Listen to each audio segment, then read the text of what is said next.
దగ్గర జూబ్లీస్ ఉప ఎన్నికలైతే లీడర్లు దోషలేసుకుంటా పండ్లు కూరగాయలు అమ్ముకుంటా ఇక చికెన్ దుకాణాల కాడ పాటలు పాడుకుంటా ఎరేటిగా ఎట్లయితే ప్రచారం చేసిండ్రో ఇప్పుడు ఓట్ల జాతర ఉన్న కాడ కూడా లీడర్లు గట్టనే ప్రచారం చేస్తున్నారు మళ్ళా. సెంట్రల్ సర్కారు యుద్ధం తిక్కెళ్ళి మన దేశంలో అసలు గ్యాస్ కొరతనే లేదు అని మీదికి చెప్తున్నా లోపల మటుకు గిట్లున్నది మళ్ళా.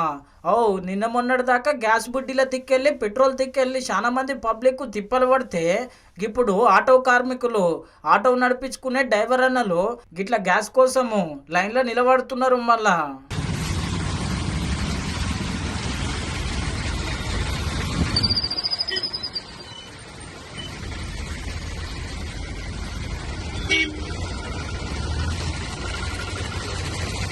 చూసిరు కదా సగానికి సగము ఆటోలు ఈయనే ఉన్నాయిలే, మరి గంతగానం తిప్పలు ఉన్నది మళ్ళా.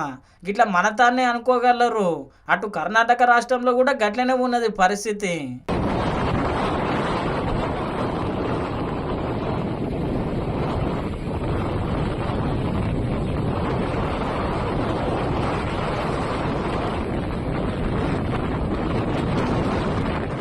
చూసిరు కదా ఇంత తిప్పలు ఎందుకు వచ్చిందంటే అంత యుద్ధం దిక్కెళ్ళే. జర ఇప్పటికైనా సెంట్రల్ సర్కారు ఆటో కార్మికులను యాదిలో పెట్టుకొని గ్యాస్ ఏదో జల్దీ బయట దేశంకి వెళ్ళి తెప్పిస్తే మంచిగా ఉంటుంది అనుకుంటున్నారు మళ్ళా.